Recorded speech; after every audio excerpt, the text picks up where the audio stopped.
This is Red Ice Radio.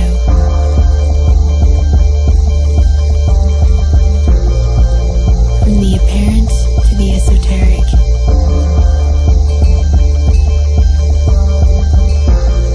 RedIceCreations.com. Welcome back to Red Ice Radio. It's fantastic to have you with us on RedIceCreations.com, or if you're following us on other stations, networks, or streaming services that picks up our program. We are now into September 2011. El Niño is hurtling towards our sun right now, and on August 19th, a massive solar flare and coronal mass ejection hit the comet, and it's consequently decreased in brightness, causing speculations about its disintegration, and maybe it won't even survive perihelion on the 10th of September, going over to the 11th. We had another M-class flare as late as today, so we'll just have to wait and see what it brings, if anything. Today we are going to discuss psychic abilities, extraterrestrial contacts, artificial intelligence, and cosmological society, together with Marcia Schafer. She holds a master's degree in business administration, a bachelor's degree in nursing, and she has undergraduate studies in anthropology. In the late 90s, she stepped forward from an executive background to publicly reveal her ET encounters. She founded the inventive consulting firm Beyond Zebra to give aspiring leaders the skills they need to build a better future, and combines knowledge of extraterrestrial reality along with a hint of mysticism in her training of up-and-coming entrepreneurs. If you're in California, you can catch her at Project Camelot's Awake and Aware conference, September 23rd to the 25th, with Hoagland, Dolan, Hancock, Bob Dean, and many others. AwakeandAware2011.com. Marcia's website is beyondzebra.com. Marcia Schafer, it's great to have you with us. How are you today? I'm fine. Thank you for having me on today. It's a delight to be here with you.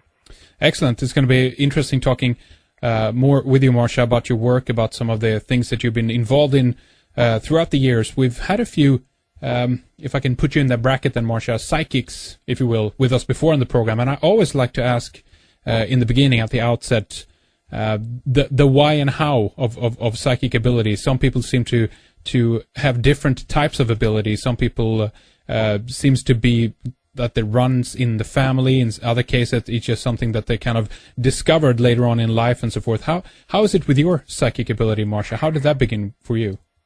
Well, you know, I've always had it from birth, but it's not even as much as the abilities. I think that I'm differentiated a little bit because I'm what I would call a reluctant psychic.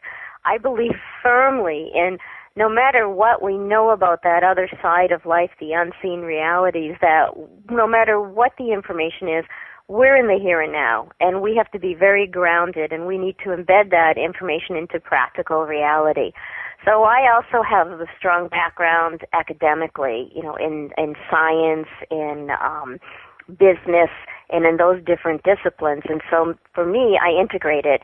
And even though I have these wildly developed psychic abilities that appear to be highly accurate, I always go crazy when people say, oh, tell me about this or what I should do, and refuse, because I feel that the psychic abilities are a byproduct of a spiritual journey, and that it's all about us learning to be better people and learn greater wisdom about ourselves and our interactions with others.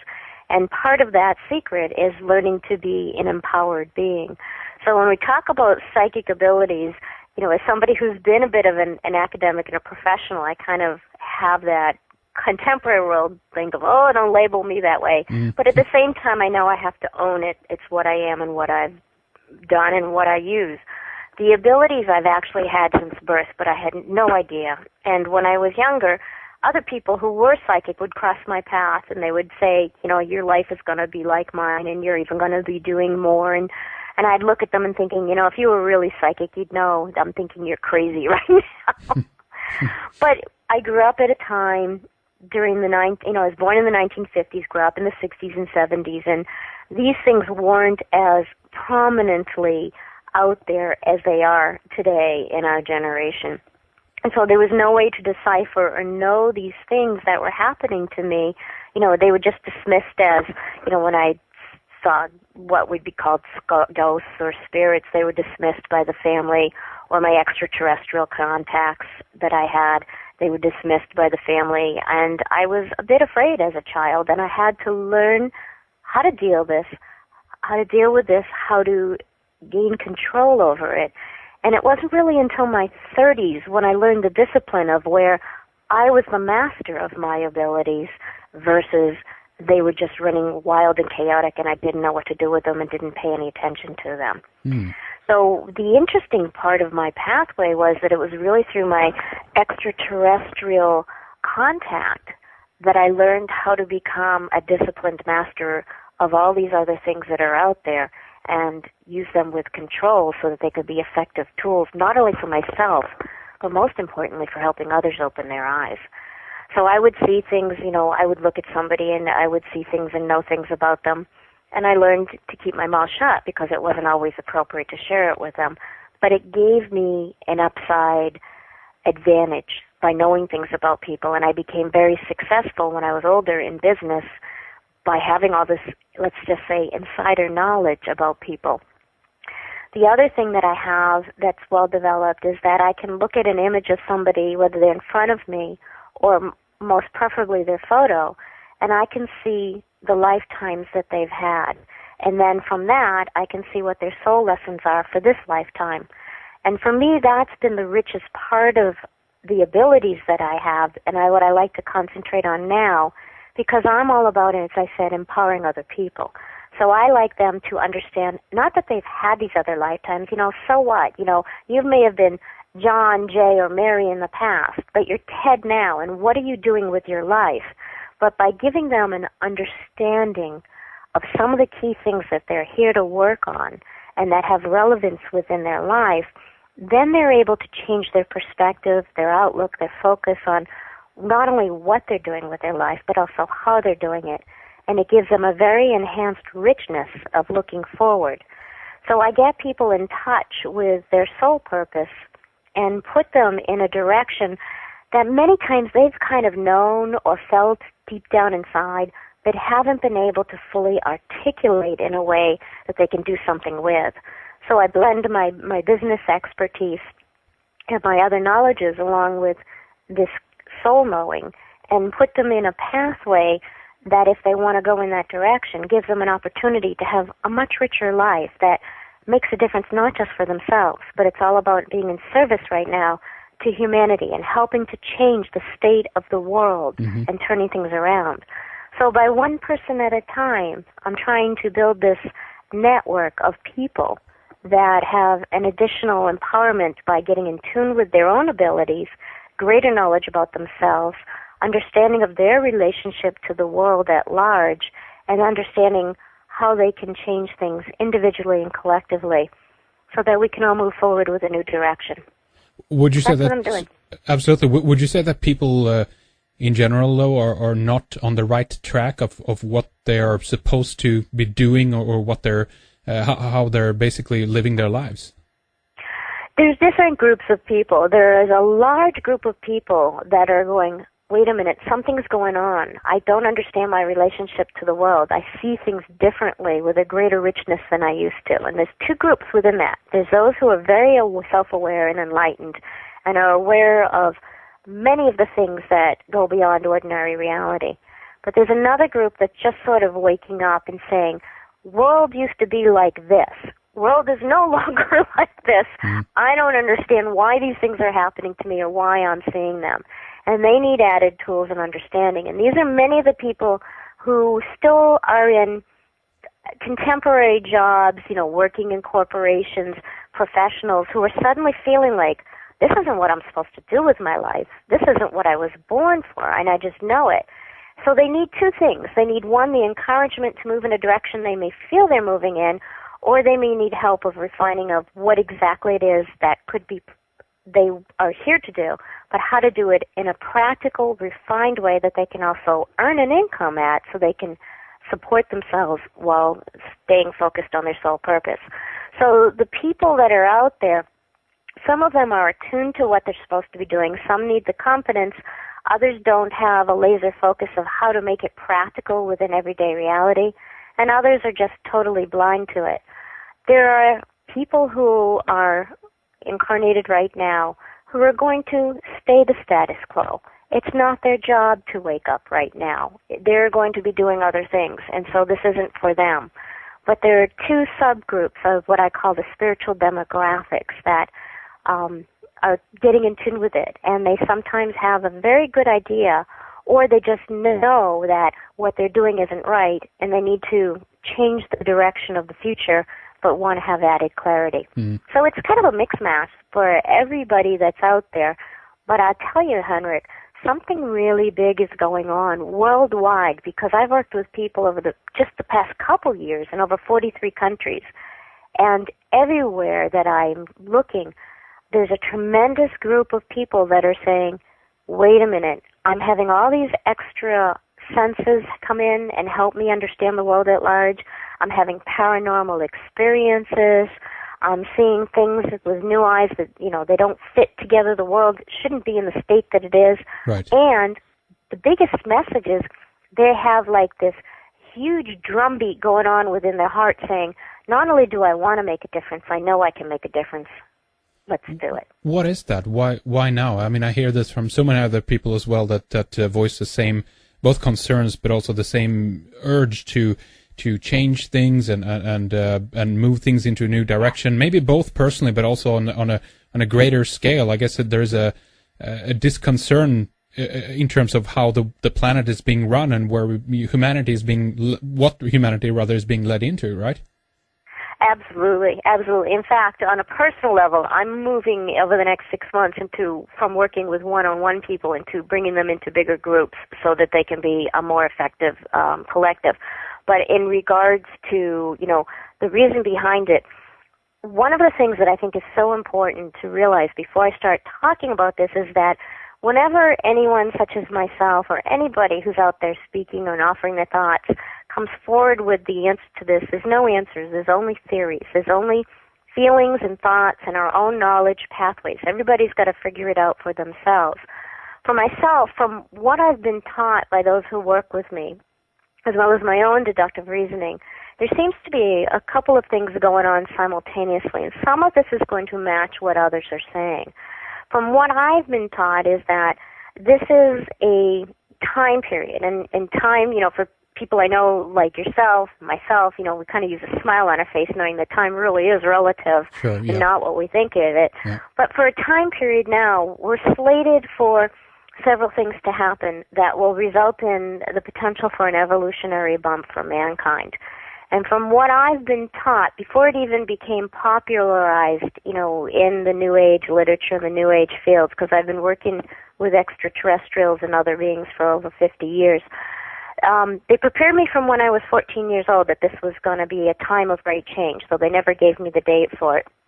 And it seems from my understanding is that there are things going on beyond the confines of the planet, out in the great universe, whatever we want to call it, the cosmos, that there are different conditions happening out there, different cosmic radiations that we're entering into fields of, different conditions that we don't even know how to quantify yet, that have the opportunity to interact with the human on two levels. Biologically, to a subtle degree, the way that we know that the sun and its radiation can work and bring about genetic mutations in the human. Conceptually, these new types of radiations, emanations from outer space will have an impact on the biological body. But something's going on like a great cosmic time clock that is resulting in an awareness switch going off in people. They're able to, as I was alluding to before, bring in a greater degree of their paranormal skill set, as I refer to it, and go beyond the six senses. So it's almost as if this inner switch has gone off in these people who've incarnated at this time to be able to start to change their consciousness in some degree. Mm-hmm. And so when we think of evolution, we've conventionally thought of it in terms of how Darwin presented to us, in terms of biological evolution. But there seems to be an evolution of consciousness going on right now. And some people in the population here on the planet are going through a little bit of a jolt, a catapult, an evolutionary leap. as if inner switches have gone on that are giving them a different type of capacity to live their lives and to see things differently, and resulting in turning on, as I said, the paranormal skill set. So, from what I've been taught is that this was slated to happen. It's an evolutionary leap. It's tied to also the evolution of the planet, because the planet, we tend to think of it as a stable unit, yet in other words, we also know that it's an organism hurtling through space at phenomenal speed, moving into these different currents and different fields that are out there. And so now we're in a time where, if you look at it, it's an analogy, say, as an ocean. It's like we're in a new spot in the ocean, and therefore we have this opportunity for new things to be happening to us because we have this relationship with the cosmic world at large, which is unseen to us as a human. It's not part of the average repertoire of our knowledge. What's really fascinating and wonderful, though, is that there's people like you and there's people all over the world who are bringing the other layers of hidden knowledge that's been hidden to people. You used to have to belong to secret societies and get pieces of it here and pieces of it there, and are bringing it more mainstream and integrating it more with the everyday realities and information that's out there, so it's more attainable to be looking at these types of things, these concepts, these ideas, these factors that are going on, and they're not so far out as they were because we're grounding them more into everyday reality. So this gives also the middle portion, the other people who aren't as far into this, the opportunity to look at these new concepts of, okay, a new ager will go out there and will say, we're going into the seventh dimension, which has no relationship whatsoever to the average person working, paying a mortgage. They think it's ridiculous. But then you can take terms within science, and you can take scientific concepts and say, but this is happening. We know that there's cosmic radiation. Perhaps it's affecting us in a new way. Perhaps there's different types of cosmic radiations coming in to impact us. So we can use new language to explain things and make it more relatable so that the information is more available to everybody out there. And this, I think, is making this huge sweep of this awareness leap going on throughout the planet. You bet. What's been interesting to me is, if we look at this from a historical point of view, we at least with the science that we have today and the tools we have available and what we know today, we can see that humanity and pre-humanity, if you will, then has gone through different stages in its evolution. Right? We have had going from almost one species to another. So this seems to be common throughout history, Marcia. And the question is if we're up for a similar update, if you will, again. Then, if that is what's going on, and also as a continuation on that line of thinking, the question is: do you think it's for everybody to go through that, or is it maybe just a few? What do you think? All right, 4 questions. Which one do you want? All of them at once. Okay, so the first one is in terms of the update. What's been explained to me is that everybody will be impacted in some way. Now remember, I want to just preface this before I go on with saying it's something I always do is remember this is just my philosophy and my take on this, even though I sound like I'm so authoritative talking about it. But I've been taught that everybody will be impacted in some way, but it's almost like an immunity. Some people are going to be impacted to a greater scope and degree. It would be like if I took hepatitis C, this major viral infestation.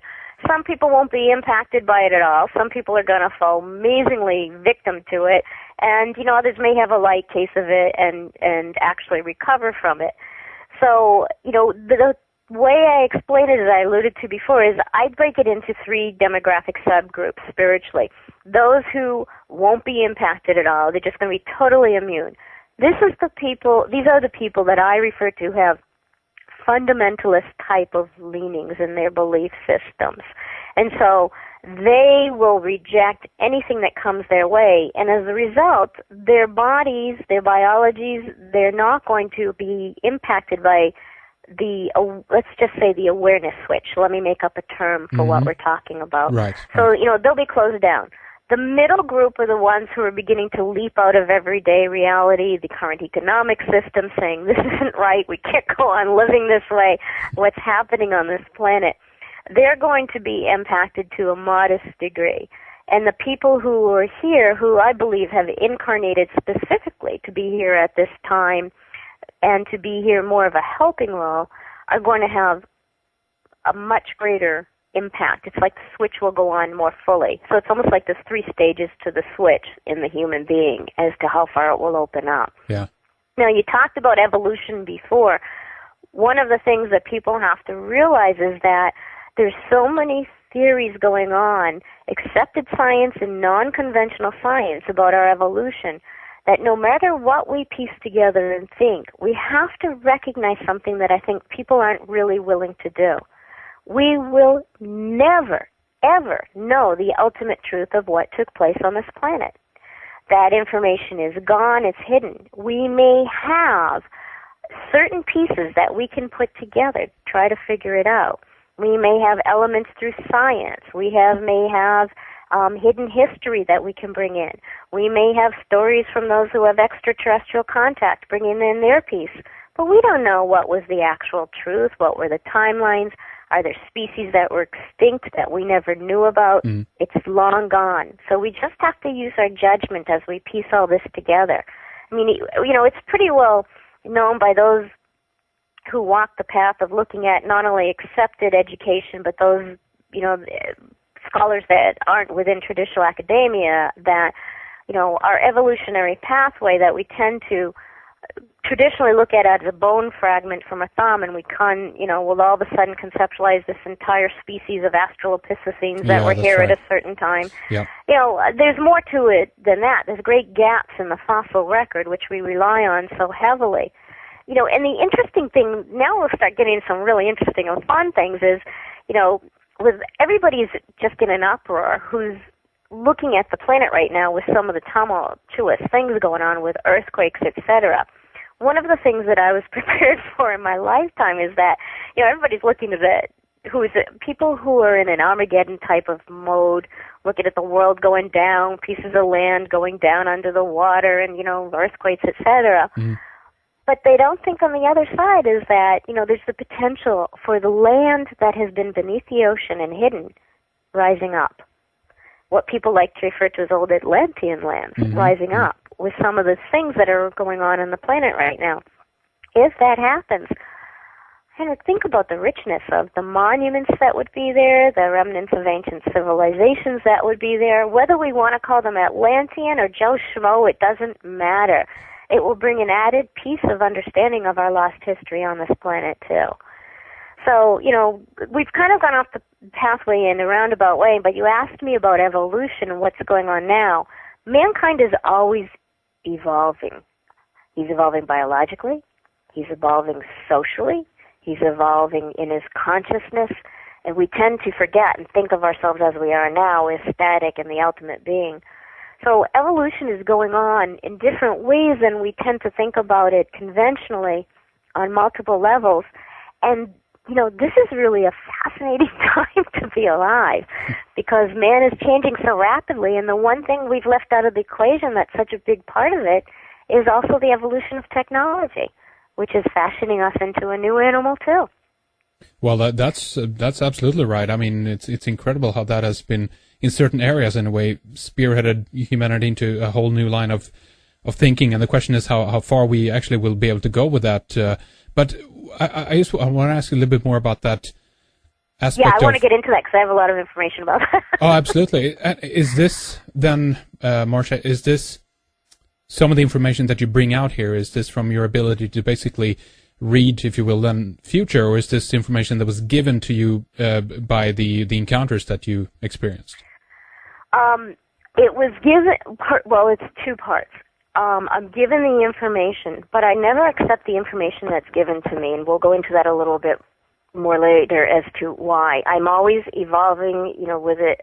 I'm thinking about it, saying, does this make sense? Well, actually, the reason I'll tell you why now is that even when I'm working with different races who are visiting, there's different perceptions. Everybody has their own bias. There's different limitations on the knowledge that is given to me. Times can change and have different applications. So I'm always questioning everything, and I'm a bit of a Socratic person in terms of that I always say, this is what we have to do. We have to question everything. But with those who visit me, they've kind of had an underlying wink and a smile because this is what they've been trying to teach me, is that it's not just information. It's about that there's always another layer of information, so be careful how you use it. Now, I've got to also fit in the other piece that you're asking me in terms of the future. What those who work with me have taught me over the years is that the future is mutable, and the future can be changed, altered, influenced. So there are greater tendencies and probabilities of and likelihoods of what will befall us, but there is always the potential for change. So I never bill myself as a futurist because I always talk about probabilities and tendencies. Somebody who bills themselves as a futurist, and this is my own bias, I think is kind of tied up into having, their own persona built into being right. I would rather have the best outcome happen for people, and I would rather have people making their own deductions about the future by learning to think right and think smartly and not look to other people to be their forecasters. So I can see that there are several possibilities for the future for us. I also will look at the direction and the skew of human behavior and some of the things that are going on, and also at some of the, what I call the inputters, or the markers that are there that show that there are events that are taking place that are intended to influence human behavior along a certain way. Right. Whether from the human behavior or from those, outside external influences. So, the information, as I said, is given to me, and I also, they may have a certain meaning, like in 1970, but 30 years will go by and I'll realize, oh my God, now I see what they were talking about when they told me this back then. So it's about, sorry to cut you off, so it's about your interpretation of the information you were given as well then, on top of it? Always. They've taught me that you can't take that bias out of the equation, that the human will always look at things through different eyes as well as they do too. So all the information they've given me has also been in training about how do you use the information. How do you use it spiritually? How do you use it in everyday ability? Again, it's always been a bottom pathway underlying everything that's happened to me about how do you be a wiser, smarter being. Yeah. I'm still working really hard at it. I'm in no way there. I think we all are to some extent, so, but this is that, the obsession, if you will, with humanity, with history, and accuracy in trying to figure out what actually has been happening on this planet in the past. It's an intriguing story, obviously, but from your point of view, then there is no akashic record that we can tap into to get the real story, if you will. Well, I have mixed feelings about the Akashic record because I think a lot of people who claim to have access to the Akashic record really don't. Because I have seen things, now again, through my lens, my knowledge of understanding, where people have made claims where I happen to know that's not true, which is, a really big statement to make. But my sense of reality and my journeys have taken me through a pathway of what I've experienced, through master teachers, through my own being, which I have seen things, in a record very different. So I think it's debatable to discuss, people's viewing of the Akashic record because modern day science, one of the things they look for is, can you replicate an experiment? And if I were to make a bold-based claim saying, this is true, this came from the Akashic record, who's going to prove me wrong? Come on. So yeah, this is why no matter what information we have, this is what I emphasize with people is communication and getting things across to open minds is, I think it's not wise to say I got it from the Akashic record because, other people are then being asked to believe in what you say is the ultimate authority. And, how do we know that that's true? So there are people who have made claims about the time of Yeshua. They make claims about what's going to happen, who they are, who they've been reincarnational-wise. And I see something very differently, Yeah. Like I said, we've got to just take it carefully when people make that claim. Now, going back to the main issue, though, of the history on the planet, what it is, it's an unsolved riddle at this point in time that people tend to say, I've solved it. And it's like, I was at the doctor's office yesterday and I watched this child putting together a wooden block, a puzzle. And as each piece she put together, her eyes go wider as, oh, that's what this is. And then she'd put another piece in and she'd say, oh, I see more of the puzzle. This is really what we're doing because, we've got different races who've been here. We have different extraterrestrial interventions that have taken place on the planet. We have lost civilizations to us. I think the most important thing for us is to have open minds and realizing as we may think it may look like A and realizing it could look like B, C, or D as we go along. I think it's our job as to be wise explorers rather than say we have all the answers. Yeah, absolutely. I always argue that I'd rather trust, if you will, if I'm putting my trust in somebody, those who are seeking the truth rather than those who claim they've found it. I think it's as long as you keep moving, if you will, and looking to new areas, because there's always unknown variables. There's always unknown things that we yet haven't discovered, and I think there's plenty more. I think it's pretty people who are shut off in that way and basically states that they found the ultimate truth and that's it. They've kind of stuck, to me in that sense. They're kind of not. There's no willingness to move further, if you know what I mean. Yeah, you've put it brilliantly, and I share the same philosophy and belief, because here's the difference with the time of now versus past times. This is the time of no more gurus. This is the time when we are responsible for becoming our own guru, of turning on our own inner light. And so people who come out there and say, I am your teacher, buy my course, do this, and you will reach enlightenment, are so spiritually retro, in a way of putting it. Because this is the time, Henrik, where our job is to collectively find each other, look at each other spiritually with a wink and a nod, and recognize the inner being in each one, and work together to advance ourselves and to advance ourselves as a group. Those are the true leaders who are emerging.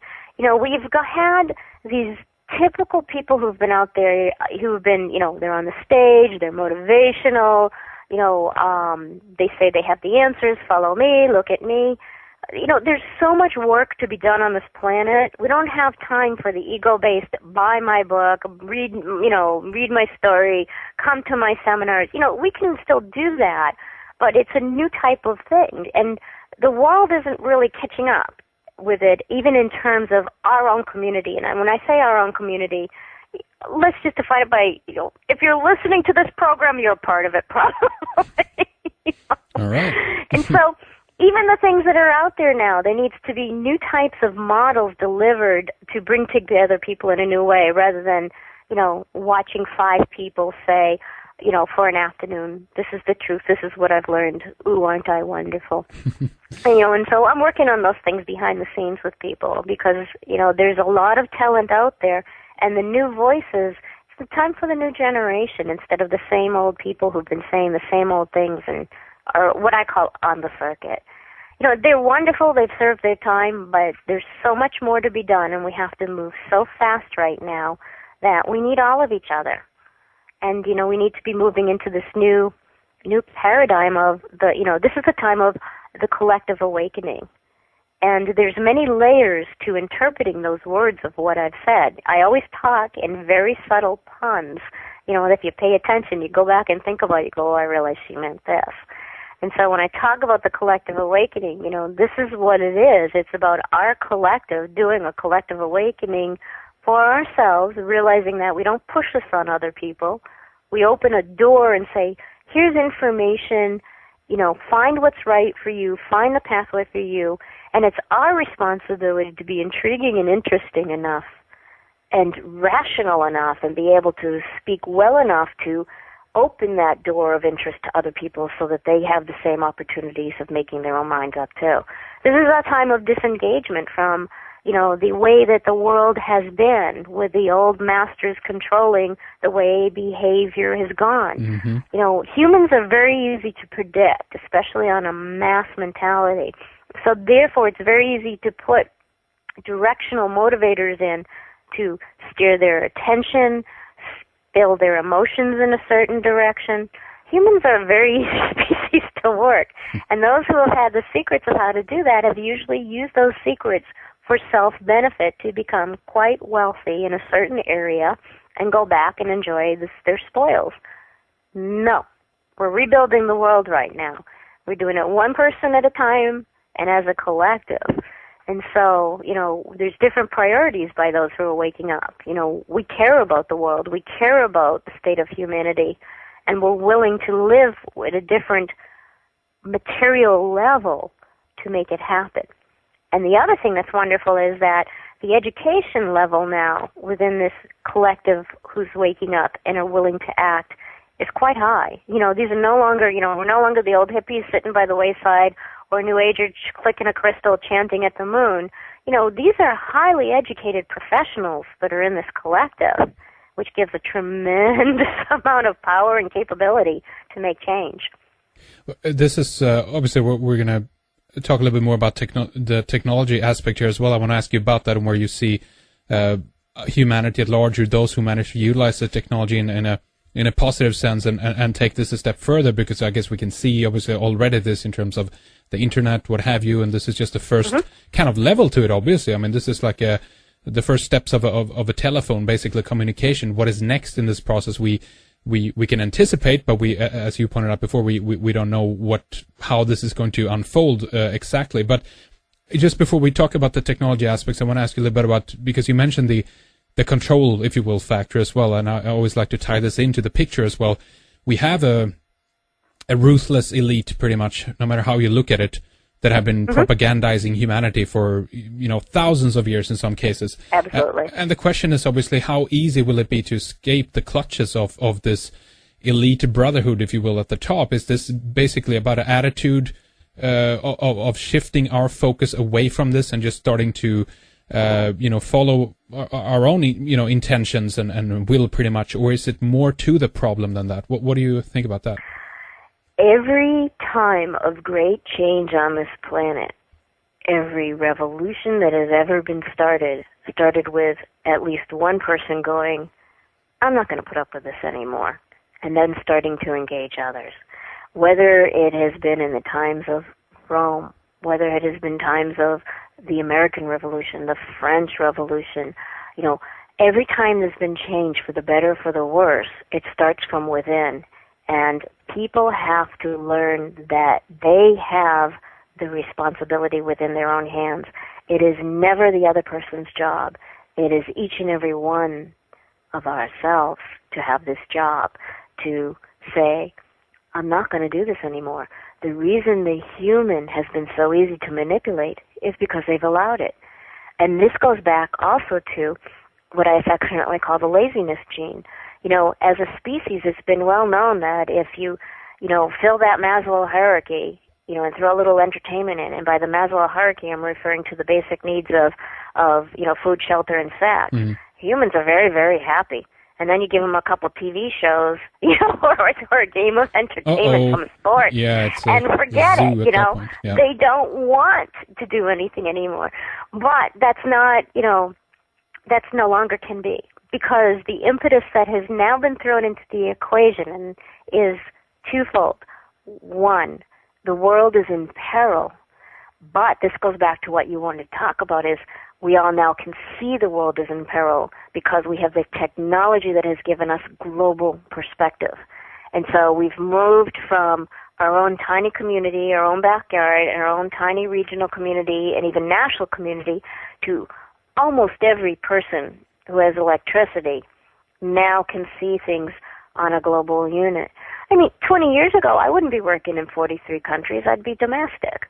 So, it's changed the game plan quite a bit by having technology connect us and to be able to share information quickly and newly.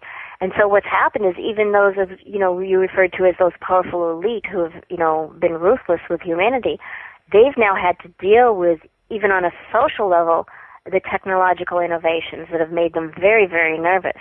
If you looked at just recently the fact that there was all of a sudden a lot of press about the mobs that were going on, being alerted by social networks, Twitter, Facebook, etc., come here and, create a problem, then all of a sudden, within 10 days, the news was changed, and it was, we were wrong, this really wasn't the point of where they came together and converged. It really wasn't the effective tool that we said it was. If you were paying attention, that was a very interesting switch, too. Mm-hmm. Oh, yeah. Because if you tell them, oh, this doesn't really work, then you're going to try to disengage them from the process. The reason I bring up that specific example is that some of the older ruling elite is now having to deal with some of the new technological innovations that mankind is using to be able to enact social reform. You know, it's interesting. We've gone from I thought we were going to be talking about spirits and aliens. We talked about my favorite topic. We moved into the social reform. So, do you want to start moving in and talking about how the technological implications? Yeah, why don't we do that? I mean, that's an area that I've been fascinated with for a long time, and into this subject. Oh, you are my man. Into this topic. Because those who are really on the highest inner spheres are picking up on and understanding the role of technology that's going to come, you know, as well as what is. So, you know, those who I consider the biggest change makers are smart enough to be aware of looking at that piece. Well, how's your approach to that then? Because I see just as an outline to that, Marcia, this from two sides, as it always is. You know, you could use a knife for two reasons: cut your vegetables or stab somebody with it. It's just a tool, as all things are technological are, right? But the aspect of transhumanism, of emerging humanity into a robotic consciousness, there is a concern as well as a very, very a hopeful aspect to it as well, in terms of help and achievements, basically where humanity can begin to move away from some of the tedious tasks that we are assigned to on this planet currently, and actually begin to shift our focus onto other more important things, those being spiritual, for instance. But what's your approach to the technological aspects? Do you see this dichotomy in it as well? It's both a danger and a promise, if you will. Yes, no, and maybe. So let me explain, because I've even had to jot down a few notes, because there's several layers to looking at this. The first thing I want to talk about before I answer specifically is I want to point your awareness in a certain direction. First, we want to look at how mankind has been impacted in the past 40 years through technology. You know, we want to look at the fact that we had been introduced to computer games, new types of, computers, bringing the merging of computers and phones and technology together. Man's mind over the past, 40 and then 20 and then 10 years has been trained to think differently on one path by integrating the use of technology into everyday life. That's one thing. Mm-hmm. Two, we've gained different types of skills and social skills by doing this. So we've also had a very fast, rapid introduction to an impetus that has helped to evolve us very, very quickly. Socially, skillfully, and then we'll get to the biological standpoint. So what I was told, what I want to bring into the equation is what I was told is that these were very definite interventions put in at this particular time to accelerate man to get ready for certain concepts. Now, where you started to bring up was, artificial intelligence, the big AI, which brings up a very, very powerful emotive response from many segments in humanity. People are definitely scared of this. But if you look into beyond the confines of this planet, and if man is going to be inducted into a cosmological society that is much bigger and richer than what he's been used to, that is already out there. So man, for one, not even addressing the part of what's going to happen to us, which I'll get to, but man, for one, socially had to be prepared for these types of things. Otherwise, it would have been a much greater shock when the time comes that he enters into the cosmological society. So it was a necessary step. So these things that look like just general technological innovations that have been given to us, that we've tripped upon and have continually developed, have actually been seeded deliberately into the population. Okay, well, that's an interesting point right there, because are we talking about it's been put in the way, the Roswell crash, back engineering? Are we talking that kind of inception, or are we talking about giving the ideas to humanity so that they Both. individually develop. Okay, go ahead. Both, because those who watch over us from a benevolent standpoint will, as we all will, who are on this pathway know, is, they will seed ideas in the dream state that will give us to an altered consciousness, and the creatives who also have the capacity to implement will then take these and bring in, a new type of technology or idea or invention or pathway. So a lot of that has been going on. Plus, it's had the added voltage of, I'm sure that there's been some back engineering and information shared on other levels too. So it's been feeded in through that way. So, that brings us, it all goes back to the issue of evolution. So that gives us some evolutionary management moving in that direction. What we are coming up now, apart from some of the other 5 critical areas of, environment, politics, social reform, etc., is what we're coming up on the precipice of having to deal much more richly with the concept of artificial intelligence. So, as I pointed out, one of the factors is that as we become inducted into the world beyond, this is going to be an issue. But what this also does is this also has backsplash to it, Heinrich.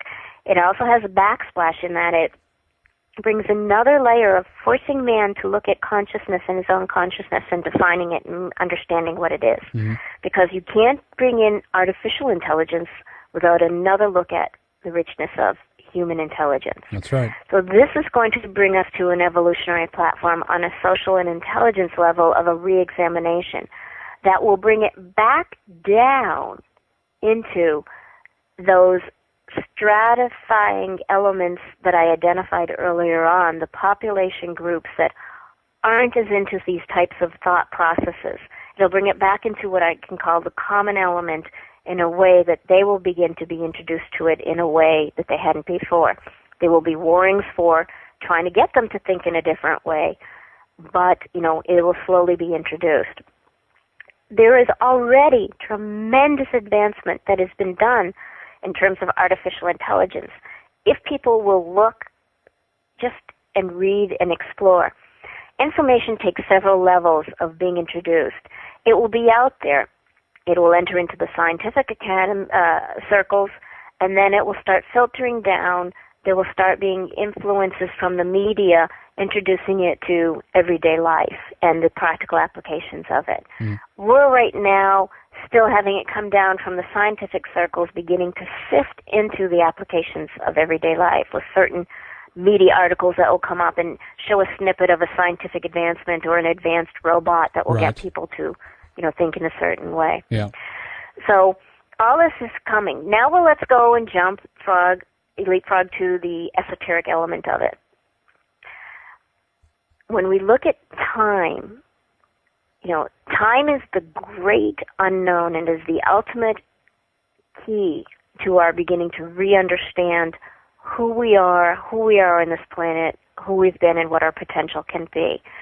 When we look at time in a certain way, it's already out there, the emergence of biological intelligence with artificial intelligence in one or multiple, shall we say, timelines, dimensions, however we want to use the terminology for it. And so, that will seep back towards us and filter back towards us to a great degree into where we are now as we go and meet that information that could be one of our potential futures. And so there's also going to be workings in terms of getting us to understand what that's like. Now, here we go esoteric again, and we delve into reincarnation, which is a major piece of this. People are having all kinds of memories awakening within them of who they were, lives that they've had before the door is starting to lift. In other civilizations that are not human, this type of intelligence is there, and consciousness has incarnated into a non-carbon-based biological unit. So there are those who may start to have memories of what it's been like having an aware state of consciousness that is non-human. And these memories will start to infiltrate more and more into these people who are awake and alive and incarnated today to help them understand and get over some of the prejudicial bumps towards this. Where the human needs to go eventually, and these are things I don't usually talk about, but where the human needs to go is an understanding and embracing of all types of, not life as we know it, but understanding and accepting self-awareness. When the current Homo sapiens is able to do this, he will be able to fit more conveniently and more readily into the scheme of advanced intelligence that's out there, because he will begin to then rip away his paradigm of what life should be as he understands it and accepts it, and he will be able to understand what we now call extraterrestrial intelligence, that is even non-biological extraterrestrial intelligence. Right. He will be able to go back even to his indigenous roots and be able to understand the intelligence within nature, within a tree, where we, even those who are enlightened to a degree now, think that we understand it. Again, it will be to a new, deeper, richer level. And when this happens, we will then be given new capacity to create and to live life differently. So I've just taken you down the Marcia's pathway of understanding, of integrating the impact of awakening our consciousness from an evolutionary standpoint so we can embrace life and self-awareness on multiple levels, including the somewhat radical but necessary pathway of artificial intelligence.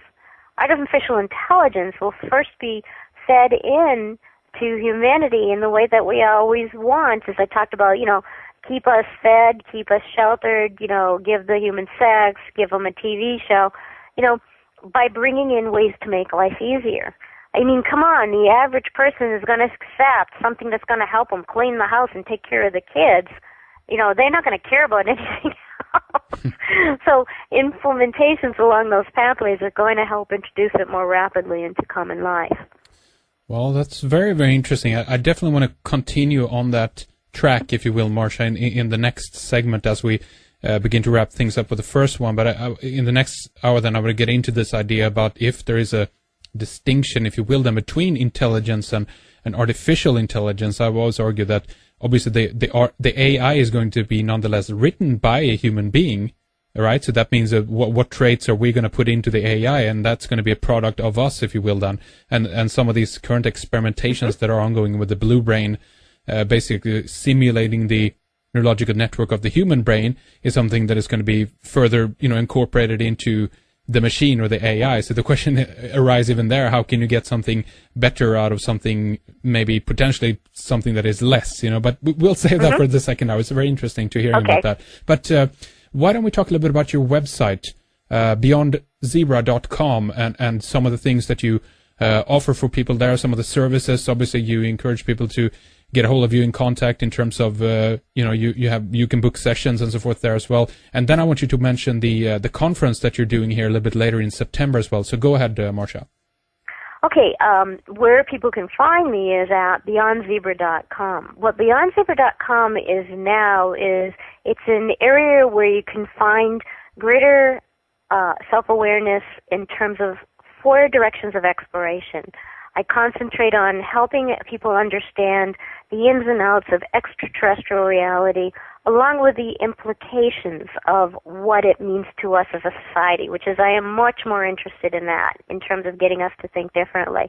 I also have a strong devotion to pet intelligence, animal intelligence, and helping people understand their not-so-silent world so that they gain greater rights. And I'm very involved in animal welfare.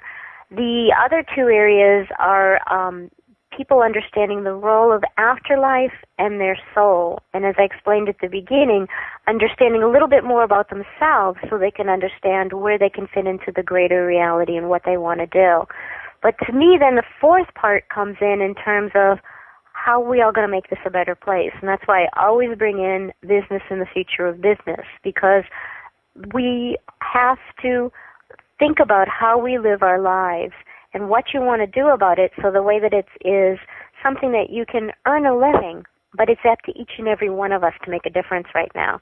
So what I do is, what I affectionately call it myself is, a kick in the ass specialist, because what I help people to do is help them to reposition themselves in a new way, looking at the skills and talents and interests that they have that can make sense in the world as we go forward, so that it has a humanitarian purpose, that you can also earn a living, and you're also prepared for the coming advances of the 21st century, and you're not outmoded. So animals, aliens, ghosts, the future of business is all in one place. But there's something even bigger that I'm opening up, and I'm opening up a salon area online in the coming months where people like us can find each other. People always say that they feel isolated and that they want to learn more by working with their colleagues. So I'm opening up an area where people who are in the BZ network can connect with each other, have greater access to myself and the teachings that I offer, but also will be able to network with each other so that they can support each other, since they have similar vision and ideals and want to see the world improve, to be able to help each other with their projects. And there's some very specific forums that will be opening up for that.